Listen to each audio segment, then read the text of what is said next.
ओम नमः शिवाय। शिवजी सदा सहाय। ओम नमः शिवाय। गुरुजी सदा सहाय। जय गुरुजी। संगत जी, कैसे हैं आप सभी?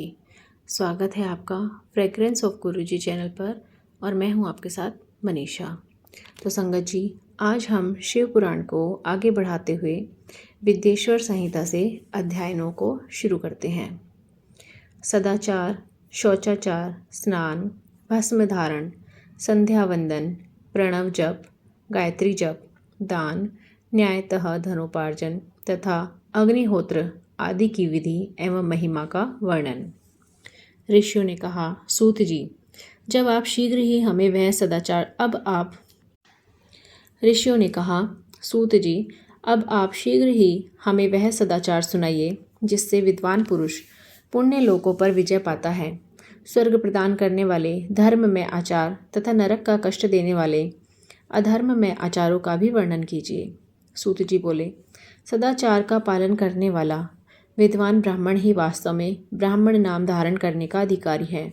जो केवल वेदोक्त आचार का पालन करने वाला एवं वेद का अभ्यासी है, उस ब्राह्मण की विप्र संज्ञा होती है। सदाचार, वेदाचार तथा विद्या, इनमें से एक एक गुण से ही युक्त होने पर उसे द्विज कहते हैं। जिसमें स्वल्प मात्रा में ही आचार का पालन देखा जाता है, जिसने वेदा अध्ययन भी बहुत कम किया है तथा जो राजा का सेवक, पुरोहित, मंत्री आदि है, उसे क्षत्रिय ब्राह्मण कहते हैं। जो ब्राह्मण कृषि तथा वाणिज्य कर्म करने वाला है और कुछ कुछ ब्राह्मण उचित आचार का भी पालन करता है, वह वैश्य ब्राह्मण है। तथा जो स्वयं ही खेत जोतता, हल चलाता है, उसे शूद्र ब्राह्मण कहा गया है। जो दूसरों के दोष देखने वाला एवं परद्रोही है, उसे चांडाल द्विज कहते हैं। इसी तरह क्षत्रियों में भी जो पृथ्वी का पालन करता है, वह राजा है। दूसरे लोग राजत्वहीन क्षत्रिय माने गए हैं। वैश्यों में भी जो धान्य आदि वस्तुओं का क्रय विक्रय करता है, वह वैश्य कहलाता है। दूसरों को वणिक कहते हैं। जो ब्राह्मणों, क्षत्रियों तथा वैश्यों की सेवाओं में लगा रहता है, वही वास्तव में शूद्र कहलाता है। जो शूद्र हल जोतने का काम करता है, उसे वृषल समझना चाहिए। सेवा, शिल्प और कर्षण से भिन्न वृत्ति का आश्रय लेने वाले शूद्र दस्यु कहलाते हैं। इन सभी वर्णों के मनुष्यों को चाहिए कि वे ब्रह्म मुहूर्त में उठकर पूर्वाभिमुख हो सबसे पहले देवताओं का, फिर धर्म का, अर्थ का, उसकी प्राप्ति के लिए उठाए जाने वाले क्लेशों का तथा आय और व्यय का भी चिंतन करें। रात के पिछले पहर को उषा काल जानना चाहिए। उस अंतिम पहर का जो आधा या मध्य भाग है, उसे संधि कहते हैं। उस संधि काल में उठकर द्विज को मलमूत्र आदि का त्याग करना चाहिए। घर से दूर जाकर बाहर से अपने शरीर को ढके रखकर दिन में उत्तराभिमुख बैठकर मलमूत्र का त्याग करें। यदि उत्तराभिमुख बैठने में कोई रुकावट हो तो दूसरी दिशा की ओर मुख करके बैठें। जल, अग्नि, ब्राह्मण आदि तथा देवताओं का सामना बचाकर बैठें। मल त्याग करके उठने पर फिर अपने मल को ना देखें। तदनंतर जलाशय से बाहर निकाले हुए जल से ही गुदा की शुद्धि करें अथवा देवताओं, पितरों तथा ऋषियों के तीर्थ में उतरे बिना ही प्राप्त हुए जल से शुद्धि करनी चाहिए। गुदा में 7, 5 या 3 बार मिट्टी लगाकर उसे धोकर शुद्ध करें। लिंग में ककोड़े के फल के बराबर मिट्टी लेकर लगाएं तथा उसे धो दें। परंतु गुदा में लगाने के लिए 1 पसर मिट्टी की आवश्यकता होती है। लिंग और गुदा की शुद्धि के पश्चात उठकर अन्यत्र जाएं और हाथ पैरों की शुद्धि करके 8 बार कुल्ला करें। जिस किसी वृक्ष के पत्ते से अथवा उसके पतले काष्ठ से जल के बाहर दतवन करना चाहिए, उस समय तर्जनी अंगुली का प्रयोग ना करें। यह दंत शुद्धि का विधान बताया गया है। तदनंतर जल संबंधी देवताओं को नमस्कार करके मंत्र पाठ करते हुए जलाशय में स्नान करें। यदि कंठ तक या कमर तक पानी में खड़े होने की शक्ति ना हो तो घुटने तक जल में खड़ा हो अपने ऊपर जल छिड़क कर मंत्रोच्चारण पूर्वक स्नान कार्य संपन्न करें। विद्वान पुरुष को चाहिए कि वहाँ तीर्थ जल से देवता आदि का स्नानांग तर्पण भी करें। इसके बाद धौत वस्त्र लेकर 5 कच्छ करके उसे धारण करें। साथ ही कोई उत्तरीय भी धारण करें। क्योंकि संध्या वंदना आदि सभी कर्मों में उसकी आवश्यकता होती है। नदी आदि तीर्थों में स्नान करने पर स्नान संबंधी उतारे हुए वस्त्रों को वहां न धोएं। स्नान के पश्चात विद्वान पुरुष भीगे हुए उस वस्त्र को बावड़ी में, कुएं के पास अथवा घर आदि में ले जाएं और वहां पत्थर पर, लकड़ी आदि पर, जल में या स्थल में अच्छी तरह धोकर उस वस्त्र को निचोड़ें। द्विजों, वस्त्र को निचोड़ने से जो जल गिरता है वह एक श्रेणी के पितरों की तृप्ति के लिए होता है। उसके बाद जबाली उपनिषद में बताए गए अग्निरीति मंत्र से भस्म लेकर उसके द्वारा त्रिपुंड लगाएं। इस विधि का पालन ना किया जाए, इसके पूर्व ही यदि जल में भस्म गिर जाए तो गिराने वाला नरक में जाता है। आपोहिष्ठा इत्यादि मंत्र से पाप शांति के लिए सिर पर जल छिड़कें तथा यस्य शक्षाय इस मंत्र को पढ़कर पैर पर जल छिड़कें। इसे संधि प्रोक्षण कहते हैं। आपोहिष्ठा इत्यादि मंत्र में 3 ऋचाएँ हैं और प्रत्येक ऋचा में गायत्री छंद के 3-3 चरण हैं। इनमें से प्रथम ऋचा के 3 चरणों का पाठ करते हुए क्रमशः पैर, मस्तक और हृदय में जल छिड़कें। दूसरी ऋचा के 3 चरणों को पढ़कर क्रमशः मस्तक, हृदय और पैर में जल छिड़कें तथा तीसरी ऋचा के 3 चरणों का पाठ करते हुए क्रमशः हृदय, पैर और मस्तक का जल से प्रोक्षण करें। इसे विद्वान पुरुष मंत्र स्नान मानते हैं। किसी अपवित्र वस्तु से किंचित स्पर्श हो जाने पर, अपना स्वास्थ्य ठीक न रहने पर, राजा और राष्ट्र पर भय उपस्थित होने पर तथा यात्रा काल में जल की उपलब्धि न होने की विवशता आ जाने पर मंत्र स्नान करना चाहिए। प्रातःकाल सूर्यश्चमा मुनिश्च इत्यादि सूर्यानुवाक से तथा सायंकाल अग्निश्चमा मनुष्य इत्यादि अग्नि संबंधी अनुवाक से जल का आचमन करके पुनः जल से अपने अंगों का प्रेक्षण करें। मध्यकाल में भी आपह पुनंतु इस मंत्र से आचमन करके पूर्ववत प्रोक्षण या मार्जन करना चाहिए। प्रातःकाल की संध्योपासना में गायत्री मंत्र का जप करके 3 बार ऊपर की ओर सूर्य देव को अर्घ देकर ब्राह्मणों मध्यकाल में गायत्री मंत्र के उच्चारण पूर्वक सूर्य को एक ही अर्घ देना चाहिए। फिर सायंकाल आने पर पश्चिम की ओर मुख करके बैठ जाएं और पृथ्वी पर ही सूर्य के लिए अर्घ दें, ऊपर की ओर नहीं। प्रातःकाल और मध्याह्न के समय अंजलि में अर्घ जल लेकर उंगलियों की ओर से सूर्य देव के लिए अर्घ दें। फिर उंगलियों के छिद्र से ढलते हुए सूर्य को देखें तथा उनके लिए स्वतः प्रदक्षिणा करके शुद्ध आचमन करें। सायंकाल में सूर्यास्त से 2 घड़ी पहले की हुई संध्या निष्फल होती है, क्योंकि वह सायं संध्या का समय नहीं है। ठीक समय पर संध्या करनी चाहिए, ऐसी शास्त्र की आज्ञा है। यदि संध्या उपासना किए बिना दिन बीत जाए तो प्रत्येक समय के लिए क्रमशः प्रायश्चित करना चाहिए। यदि एक दिन बीते तो प्रत्येक बीते हुए संध्या काल के लिए नित्य नियम के अतिरिक्त 100 गायत्री मंत्र का अत्यधिक जाप करें। यदि नित्य कर्म के लुप्त हुए 10 दिन से अधिक बीत जाए तो उसके प्रायश्चित रूप में 1 लाख गायत्री का जप करना चाहिए। यदि 1 मास तक नित्य कर्म छूट जाए तो पुनः अपना उपनयन संस्कार कराएं। अर्थ सिद्धि के लिए ईश, गौरी, कार्तिकेय, विष्णु, ब्रह्मा, चंद्रमा और यम का तथा ऐसे ही अन्य देवताओं का भी शुद्ध जल से तर्पण करें। फिर तर्पण कर्म को ब्रह्मार्पण करके शुद्ध आचमन करें। तीर्थ के दक्षिण प्रशस्त मठ में, मंत्रालय में, देवालय में, घर में अथवा किसी अन्य नियत स्थान में आसन पर स्थिरतापूर्वक बैठकर विद्वान पुरुष अपनी बुद्धि को स्थिर करें और संपूर्ण देवताओं को नमस्कार करके पहले प्रणव का जप करने के पश्चात गायत्री मंत्र की आवृत्ति करें। प्रणव के अ, उ और म इन तीनों अक्षरों से जीव और ब्रह्म की एकता का प्रतिपादन होता है। इस बात को जानकर प्रणव ओम का जप करना चाहिए। जप काल में यह भावना करनी चाहिए कि हम तीनों लोकों की सृष्टि करने वाले ब्रह्मा, पालन करने वाले विष्णु तथा संहार करने वाले रुद्र की जो स्वयं प्रकाश चिन्मय है उपासना करते हैं।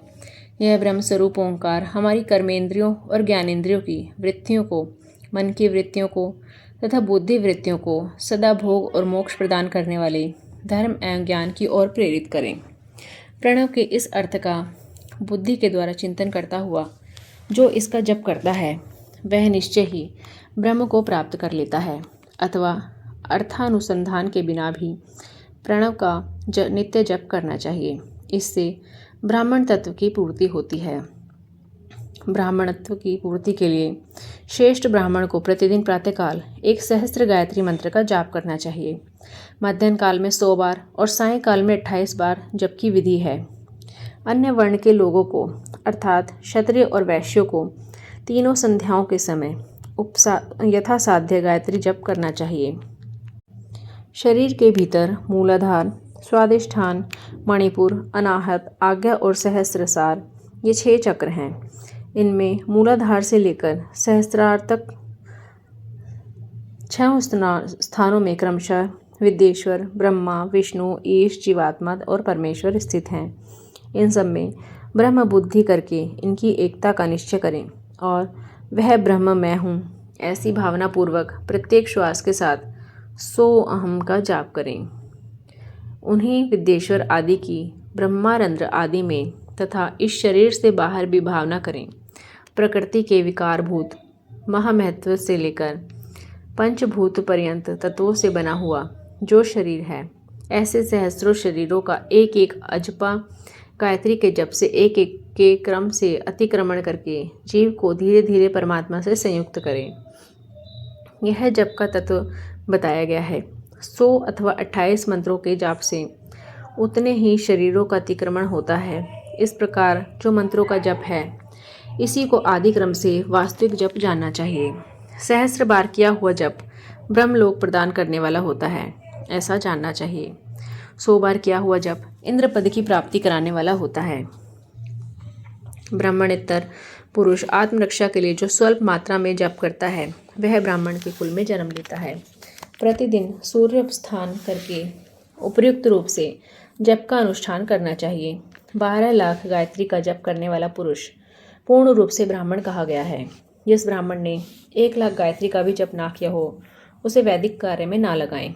70 वर्ष की अवस्था तक नियम पालन पूर्वक कार्य करें। इसके बाद गृह त्याग कर संन्यास ले लें। परिवारजक या सन्यासी पुरुष नित्य प्रातःकाल 12,000 प्रणव का जप करें। यदि एक दिन इस नियम का उल्लंघन हो जाए तो दूसरे दिन उसके बदले में उतना मंत्र और अधिक जप करना चाहिए और सदा इस प्रकार जप को चलाने का प्रयत्न करना चाहिए। यदि क्रमशः 1 मास आदि का उल्लंघन हो गया तो 1.5 लाख जप करके उसका प्रायश्चित करना चाहिए।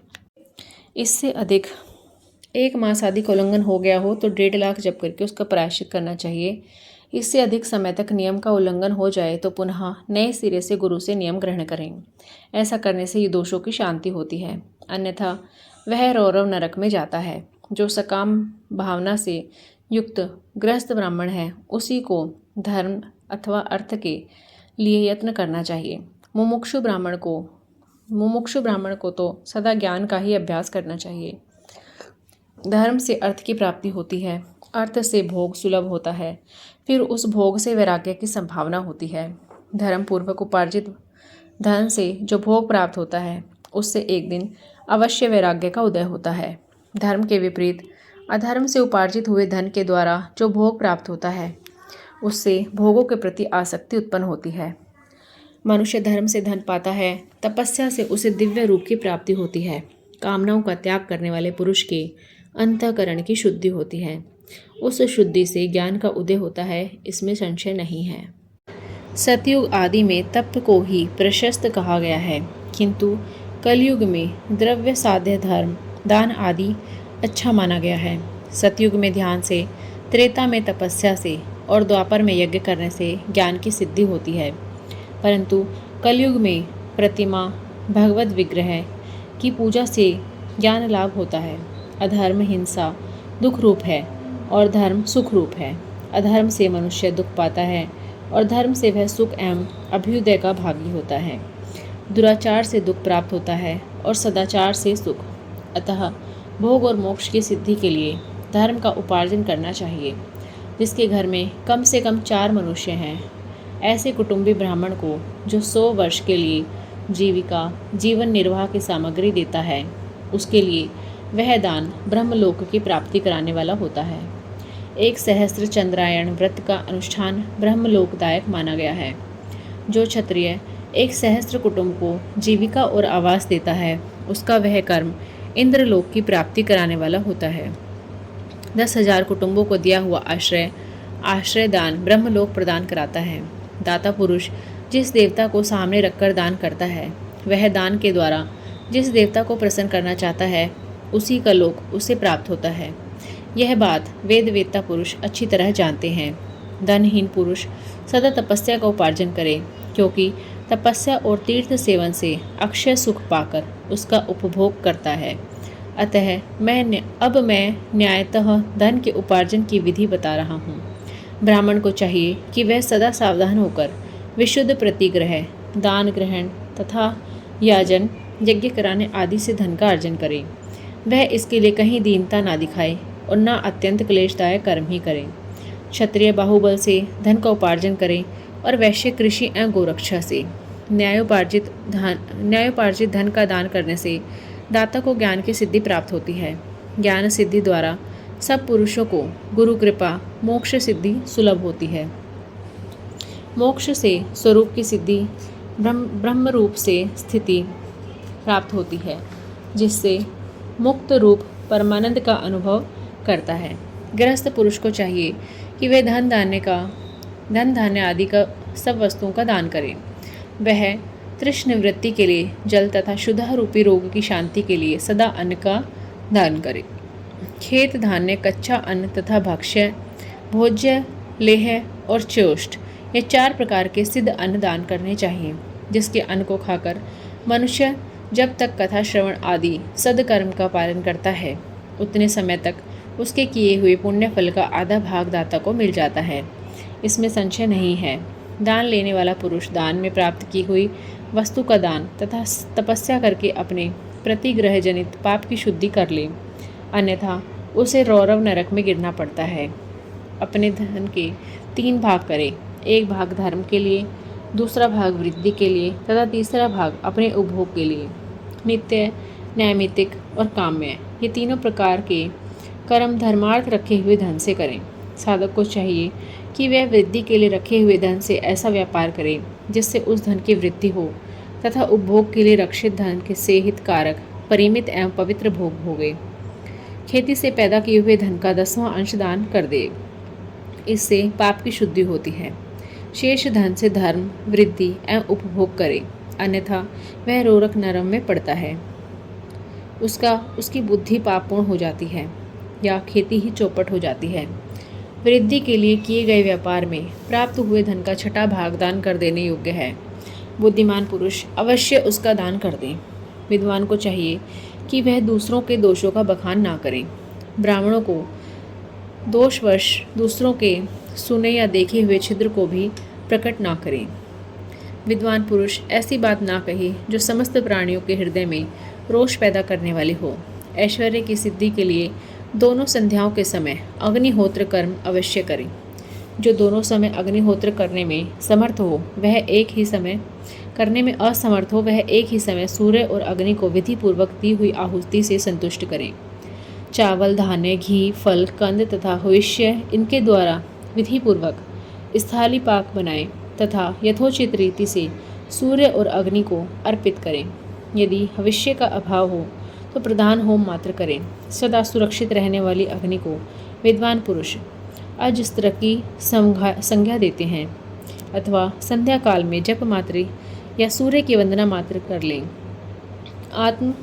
आत्मज्ञान की इच्छा वाले तथा धनार्थी पुरुषों को भी इस प्रकार विधिवत उपासना करनी चाहिए। जो सदा ब्रह्म यज्ञ में तत्पर होते हैं, देवताओं की पूजा में लगे रहते हैं, नित्य अग्नि पूजा एवं गुरु पूजा में अनुरक्त होते हैं तथा ब्राह्मणों को तृप्त किया करते हैं, वे सब लोग स्वर्गलोक के भागी होते हैं। ओम नमः शिवाय, ओम नमः शिवाय, ओम नमः शिवाय। तो संगत जी, आज का अध्याय यहीं समाप्त करते हैं। अगला अध्याय अगले भाग में जारी रखेंगे। तब तक के लिए